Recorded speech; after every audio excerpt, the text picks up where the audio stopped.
Hi hello everyone, welcome to Jigel Raje YouTube channel. ఈరోజు మన topic వచ్చేసి మీరు ఏదైతే థంబ్నైల్లో చూసారో non veg brother, non veg కూడా కాదు, ఆయన యూట్యూబ్ ఛానల్ పేరు నాన్ వేష్ అండ్ ప్రపంచ యాత్రికుడు. ఆయన పేరు వచ్చేసి అన్వేష్ రెడ్డి. అన్వేష్ చిన్ని అంటారు, అన్వేష్ రెడ్డి అని కూడా అంటారు. అంటే ప్రాపర్గా ఇందులో ఆయన రెడ్డి అని మెన్షన్ చేస్తున్నాను, తప్పుగా అనుకోకండి. క్లారిటీ కోసం మాత్రమే ఆయన పేరుని మెన్షన్ చేస్తున్నాను. సో ఆయన గురించి డీటెయిల్గా మాట్లాడుకుందాం. అంటే ఈ మధ్య కాలంలో చాలా వైరల్ టాపిక్గా, ఈ మధ్య కాలంలో కదండి, లాస్ట్ ఇయర్ కూడా ఏదైతే బెట్టింగ్ యాప్స్కి సంబంధించిన వీడియోస్ చేశారో అప్పుడు కూడా చాలా మందికి పరిచయం అయ్యారు. మిలియన్స్ ఆఫ్ సబ్స్క్రిప్షన్ ఉన్న పర్సన్ ఆయన మీద వీడియో చేస్తున్నాను అంటే అన్ని జాగ్రత్తలు తీసుకొని అన్ని క్లారిటీగా తెలుసుకొని వీడియో చేస్తాను. అండ్ బిఫోర్ కూడా ఒక వీడియో చేశాను, అది మూవీ రివ్యూవర్స్ మీద స్పందించాడు కాబట్టి దానికోసం ఒక వీడియో చేశాను. అది కూడా మన ఛానల్లో ఉంది, ఒకసారి వెళ్ళి ఆ వీడియో కూడా ఒకసారి చెక్ చేయండి. అండ్ ప్రజెంట్ అన్వేష్ బ్రదర్ విషయానికి వస్తే, ఆయన పుట్టింది పక్క తెలంగాణలో. ఆయన ప్రాపర్ వచ్చేసి Telangana. And date of birth అంటే ప్రాపర్ విలేజ్ అవేవి ఇప్పటివరకు కూడా గూగుల్లో కానీ చాట్ జీపీటీకి అంటే ఎక్కడ కూడా మెన్షన్ చేయలేదు. సో నేను చాలా వెబ్సైట్లో వెతికాను ఆయన గురించి. సో ఆయన చెప్పిన తాకరాలు కానీ అండ్ ఆయనకు సంబంధించిన పూర్తి డీటెయిల్ అయితే ఎక్కడా లేదు. అండ్ చెప్పినట్టే గూగుల్లో కానీ అండ్ చాట్ జీపీటీ కానీ ఇతర వెబ్సైట్స్లో కానీ ఎక్కడ లేవు. సో ఆయన ప్రాపర్ అయితే మాత్రం తెలంగాణలో పుట్టారు, ఇక్కడి నుంచే ఆయన జర్నీ మొదలుపెట్టారు. సో ఆయన కొన్ని వీడియోస్లో చెప్పారు, నేను ఇట్లా షిప్లో జాబ్ చేసేవాడిని, అక్కడ నుంచి నాకు వ్లాగింగ్ అంటే ఇంట్రెస్ట్ ఉండే, అక్కడ నుంచి నేను మూవ్ అప్ అయ్యి తర్వాత వీడియోస్ చేసుకుంటూ వెళ్ళిపోయాను. అలా కొన్ని వీడియోస్ వల్ల మంచి క్రేజ్ వచ్చిందనేసి సో ఆయన మాటల్లోనే విన్నాం, తెలుసు అది. అంటే ఆయన ఎలా యూట్యూబర్గా డెవలప్ అయ్యారు అనేసి. సో ఆయన జీవిత విధానం ఇది పక్కకు పెట్టేస్తే, ప్రజెంట్ 2025లో బెట్టింగ్ యాప్స్ ఎవరైతే ప్రమోట్ చేశారో గవర్నమెంట్ సపోర్ట్ తీసుకొని non veg brother already lives కూడా చేశారు. అండ్ గవర్నమెంట్ వాళ్ళతో మాట్లాడిన వీడియోస్ కూడా ఆయన ఛానల్స్లో ఉన్నాయి, లైవ్ చేశారు. ఆ వీడియోస్ చేసిన తర్వాత ఒక్కొక్కరిని ఆయన చెప్పారు, దాదాపు 90 రోజులు అలా కలుపు మొక్కలాగా ఏరు పారేసుకుంటూ వచ్చేసారు. ఎవరైతే బెట్టింగ్ యాప్ ప్రమోట్ చేశారో, చిన్న చిన్న యూట్యూబర్స్ కాదండి, చాలా top most YouTubers, millions subscription ఉన్న వాళ్ళు. వాళ్ళల్లో అంటే పేర్లు ఎందుకులేండి, ఆల్మోస్ట్ చాలా మందికి తెలుసు. అందులో నాకు అంటే కొంచెం నేను సబ్స్క్రైబ్ చేసుకొని ఫాలో అవుతున్న బ్రదర్ ఎవరైనా ఉన్నారంటే ఆయన ఒక్కడే, హర్ష సాయి. ఆయన్ని ఫాలో అవ్వని వాళ్ళు ఎవరు ఉండరులేండి. ఎందుకంటే ఆయన ఫ్రంట్ చేస్తున్న విషయాలు ఏమైనా ఉన్నాయి అంటే మంచి విషయాలు ఫ్రంట్ చేసి బ్యాక్గ్రౌండ్లో బెట్టింగ్ యాప్ ప్రమోషన్స్ ఇవన్నీ చేశారు. అండ్ నాన్ వేష్ బ్రదర్కి దొరికిపోయిన తర్వాత ఆయన ఒక ఆట ఆడుకున్నాడు. ఆయన ఒక్కనే కాదు, చాలా మంది ఉన్నారు, సినిమా ఇండస్ట్రీలో ఉన్న వాళ్ళు కూడా ఉన్నారు. వాళ్ళని కూడా ఒక ఆట ఆడుకొని ప్రతి ఒక్కరి మీద కేసు నమోదు చేశారు. And betting apps maximum ban చేయించాడు మన ఇండియాకి సంబంధించి. దాంట్లో నిజంగా అన్వేషణ బ్రదర్కి హ్యాట్సప్ చెప్పాలి.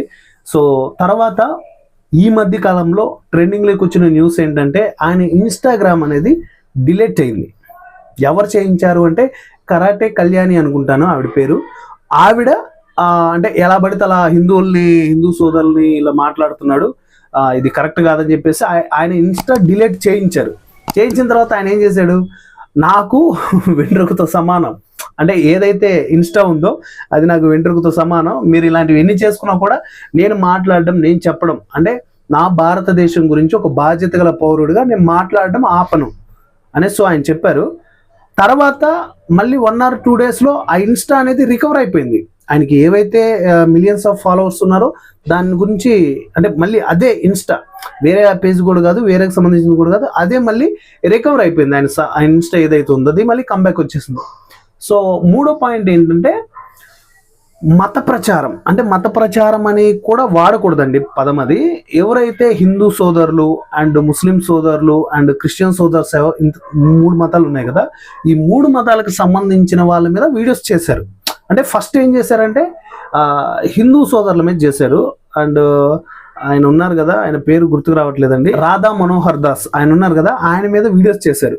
చేసిన తర్వాత ఆయన గురించి చాలా మంది స్పందించారు. కింద కామెంట్స్ కూడా బీభత్సంగా కామెంట్ చేశారనమాట. ఆయననే అంత తోడువా నువ్వు, ఆయన గురించి అసలు ఏం తెలుసు నీకు అనేసి. తర్వాత మళ్ళీ ఆయన అంటే ఒక్కరిని కాదండి, తప్పు చేసిన ప్రతి ఒక్కరిని ఇది తప్పు అని చెప్పుకుంటూ వస్తున్నారు ఆయన. సో తర్వాత వచ్చేసి క్రిస్టియన్స్, ఈ మధ్య కాలంలోనే అజయ్ బాబు అనేసి ఒక ఆయన ఉన్నారు, పాస్టర్, ఆయన మీద కూడా వీడియో చేశారు. అండ్ హిందువుల్ని ముస్లిమ్స్నే టార్గెట్ చేయట్లేదు ఆయన, ఎవరు తప్పు చేస్తున్నారో వాళ్ళ తప్పుని తప్పని చెప్తున్నాడు. ఆయన క్లియర్గా మాట్లాడుతున్నాడు. నేను ఒక పెద్ద టాప్ మోస్ట్ యూట్యూబర్ని, 125 దేశాలు నేను తిరిగాను, ఆ అనుభవంతో చెప్తున్నాను. సో మీరు చేసే తప్పు. నేను ఒక యూట్యూబర్గా నాకు మాట్లాడే అధికారం ఉంది, నేను మాట్లాడాల్సిన సందర్భం కూడా వచ్చింది. ఆయన బాధ ఏంటంటే, నాన్వేషణ బ్రదర్ బాధ, మన చైనాకి అండ్ ఇండియాకి ఒకటేసారి స్వాతంత్రం వచ్చింది. ఇంకొక దేశం కూడా ఉందండి, అది పేరు నాకు అంత ఐడియా లేదు. సో ఈ 2 దేశాలకు ఒకటేసారి స్వాతంత్రం వచ్చింది.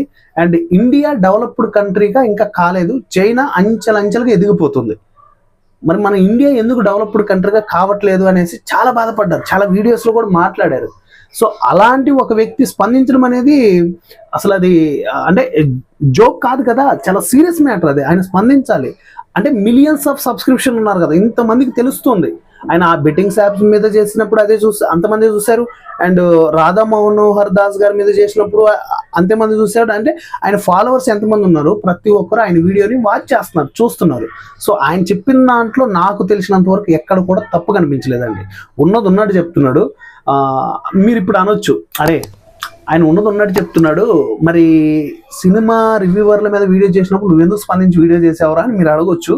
సో నేను ఒక సినిమా మేకర్గా సినిమాలో ఉన్న ప్లస్లు మైనస్లు అందరినీ, అంటే ఆయన ఒక్కరిననే నేను అనలేదు, అందరి గురించి మాట్లాడితే ఎక్స్ప్లెయిన్ చేస్తూ, సో ఇలా చెప్పండి, ఇలా చెప్పడం వల్ల తప్పు లేదు, ఇలానే చేస్తే మీరు ఎదగలేరు, ఇవి కరెక్ట్ కాదు. ఎందుకంటే ఒక ప్యాషన్ అనేది ఒకరికి ఉంటుందండి. అన్వేషణ బ్రదర్ కూడా ఆయనకేంటి ట్రావెలింగ్లో వెళ్ళాలి అనేది ఆయన ఒక గోల్, ఒక ప్యాషన్. ఆ ప్యాషన్తో ఆయన వీడియో చేశారు, అక్కడ సక్సెస్ అయ్యారు. అండ్ రివ్యూవర్స్ కూడా ఏం చేస్తారంటే, వాళ్ళకి నచ్చింది అది, వాళ్ళకి తెలిసింది అది, వాళ్ళు అది చేస్తారు, తప్పులేదు. ఎవరికి తెలిసింది వాళ్ళు చేసుకుంటూ వెళ్ళిపోవాలి. ఇప్పుడు నేను ఆయన గురించి వీడియో చేయాలి అనుకున్నప్పుడు ఆయన కుప్పలుగా వీడియోస్ చూశాను. ఎన్ని వీడియోస్ చూసానో గుర్తులేదు. అన్ని వీడియోస్ చూసిన తర్వాత ఆయన మీద ఒక మంచి అభిప్రాయం వచ్చింది. అరే నాన్వేషణ బ్రదర్ ఒక మంచి వ్యక్తి, సో ఆయన వ్యక్తిగతంగా మనకు అవసరం లేదండి, సొసైటీని ఆయన ఎలా చూస్తున్నాడు అనేది మనకు కావాలి. అవన్నీ వీడియోస్ చూసిన తర్వాత నేను ఈ వీడియోలో మాట్లాడుతున్నాను, ఆయన గురించి ఒక క్లారిటీ వచ్చింది నాకు. సో ఆయన మాట్లాడేది దేశంలో ఉన్న దేశభక్తి గురించి మాత్రమే మాట్లాడుతున్నాడు. అరే ఇలా బ్రతకండ్రా సక్రంగా, ఇలా చూడండి, చైనాను చూసి నేర్చుకోండి. చైనా దేశంలో ఎంత డెవలప్ ఉందో చూడండి, మన ఇండియాలో చూడండి ఎలాంటి డెవలప్ ఉందో, ఏంటి ఎక్కడికి వెళ్ళిపోతుంది మన ఇండియా అనేసి ఆయన మాట్లాడడంలో తప్పేముంది చెప్పండి. ఆయన రాజ్యాంగాన్ని చేతిలో పట్టుకున్నారు, మన దేశానికి సంబంధించింది. అలాగే మహాభారతం చేతిలో పట్టుకున్నారు, బైబిల్ చేతిలో పట్టుకున్నారు, ఖురాన్ చేతిలో పట్టుకున్నాడు. ఈ 4 గ్రంథాలని చేతిలో పట్టుకొని ఆయన సత్యమే మాట్లాడుతున్నాడు. ఇది 100%. ఆయన సత్యం మాట్లాడకపోతే ఎంతమంది, ఒకసారి కిందకి వెళ్ళి కామెంట్స్ చెక్ చేయండి. ఆయన ప్రతి వీడియోకి కామెంట్స్ చదవండి. ఏదో వీడియోలో మాట్లాడారు, వీడియోలో ఏదో అనేసాడు కదా, వెళ్ళిపోయాడు, ఇంకా ఇంత మనకేంద్రే అని లైట్ తీసుకోండి కదా. ఒకసారి కింద కామెంట్స్కి వెళ్ళండి, కామెంట్స్లో స్పందిస్తారు చాలామంది. అది వాళ్ళు అంటే ఇండియా పైన వాళ్ళకున్న గౌరవం అండ్ అన్వేషణ బ్రదర్ మీద ఉన్న వాళ్ళకున్న గౌరవంతో వాళ్ళు కామెంట్లో స్పందిస్తున్నారు. అవన్నీ చూస్తే మీకు క్లారిటీ వస్తుంది. సో ఎవరు ఇక్కడ తప్పు పట్టరండి, తప్పు పట్టాల్సిన అవసరం కూడా లేదు.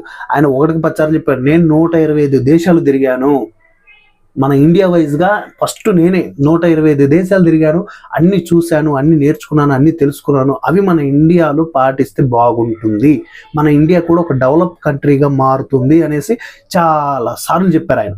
ప్రతి వీడియోలో ఏదో ఒక సందర్భంలో ఒక్కొక్క మాట వాడుతూ ఉంటాడు, మన ఇండియా వెనకబడిపోతుంది అనేసి. సో ఆయన మాట్లాడడంలో తప్పులేదు, ఆయన వీడియోస్ చేయడంలో కూడా తప్పులేదు. ఆయన ఏ మతానికి సంబంధించిన వీడియోస్ చేసినా కూడా తప్పు ఉంటేనే మాట్లాడుతున్నాడు. అలా అనేసి ఆయన మాట్లాడింది అంత కరెక్ట్ అని కూడా అన్నాను. కొన్ని సందర్భాలలో మాట్లాడేటప్పుడు ఓవర్ కాన్ఫిడెంట్ అంటారు కదా, ఆ ఓవర్ కాన్ఫిడెంట్తో మాట్లాడినా కూడా అక్కడక్కడ బెడిచి కొడుతుంది. అలాంటి పదాలు కూడా వాడారు అక్కడక్కడ. సో అలానే ఆయన ఎంకరేజ్ చేస్తున్నానని కాదు, ఆయన మాట్లాడే మాటలు చాలా వరకు సత్యం ఉంది, మనం నేర్చుకోవాల్సింది చాలా ఉంది నాన్వేషణ బ్రదర్ దగ్గర నుంచి. ఆయన 125 దేశాలు తిరిగాడా, లేకపోతే 2000 దేశాలు తిరిగాడా, 10 లక్షల దేశాలు తిరిగాడా అనేది పక్కకు పెట్టేసేయండి. సో ఆయన మాట్లాడే మాటలో సత్యం ఉంది. ఆ సత్యాన్ని మనం కూడా గ్రహించే కామెంట్స్, ఒక్కొక్కసారి కామెంట్స్ చూస్తుంటే మీరు కావాలనే హిందువులను టార్గెట్ చేస్తున్నారు, కావాలనే ముస్లిం టార్గెట్ చేస్తున్నారు, కావాలనే క్రైస్తవుల్ని టార్గెట్ చేస్తున్నారు అని మాట్లాడుతున్నారు. సో అది కరెక్ట్ కాదండి. ఆయన ఏది చేసినా, మీరు బెట్టింగ్ యాప్స్ ప్రమోట్ చేసే వాళ్ళని ఆపడానికి ఆయనకి ఏంటి అంత అవసరం? 100 రోజులు 90 రోజులు అంటే దాదాపు 3 months ఆయన ట్రావెలింగ్ పక్కకు పెట్టేసి ఆ బెట్టింగ్ యాప్స్ని ఆపడానికి ఆయన చేసిన కృషి మామూలుది కాదు. ఆయనకేంటి అంత అవసరం? చేశాడు కదా, ఆపేశాడు కదా, మ్యాక్సిమం ఆయనకి సంబంధించినంత వరకు క్లోజ్ చేశారు. సో అలాంటి హెల్ప్ చేసే ఒక పర్సన్ని ఈ విధంగా టార్గెట్ చేసి మాట్లాడడం అనేది కరెక్ట్ కాదని నా అభిప్రాయం. సో వ్యక్తిగతంగా పర్సనల్గా నాన్వేషణ బ్రదర్ నాకు చాలా బాగా కనెక్ట్ అయ్యారు. ఇక్కడ నుంచి నేను నాన్వేషణ బ్రదర్కి హ్యాట్సాప్ చెప్తున్నాను. అట్ ఎ టైం నేను ఆయనకు ఒక బిగ్ ఫ్యాన్. ఆయన వీడియోస్ ఇన్ని చూశాను కాబట్టి, ఇంత తెలుసుకున్నాను కాబట్టి ఆయనకి నేను ఒక బిగ్ ఫ్యాన్ ఆయనకి. సో నాన్వేషణ బ్రదర్ మీ దాకా ఈ వీడియో చేరితే మాత్రం తప్పకుండా కింద కామెంట్ చేయండి. ఒకరు తప్పు చేశారు అనేసి వాడి వైపు వేలు చూపిస్తే మిగతా వేళ్ళు మన వైపు చూపిస్తాయని నమ్మే వ్యక్తిని నేను. సో అవతల వ్యక్తిని అలా వేలు చూపించి మాట్లాడడానికి ముందు మనం కరెక్ట్గా ఉన్నామా లేదా అని చూసుకొని మాట్లాడే వ్యక్తిని. సొసైటీ గురించి మాట్లాడితే మాత్రం తప్పకుండా అందులో నేను కూడా ఉంటాను. ఎందుకంటే భారతీయుడుగా మనం స్పందించాలి. మనం భారతీయులం, మనకు ఆ హక్కు ఉంది. సో ఇదేంటి ఇవాళ వీడియో. ఇంతవరకు మన జిగేల్ రాజు యూట్యూబ్ ఛానల్ని సబ్స్క్రైబ్ చేయకుండా ఉంటే ప్లీజ్ సబ్స్క్రైబ్. నెక్స్ట్ వీడియోలో మళ్ళీ కలుసుకుందాం.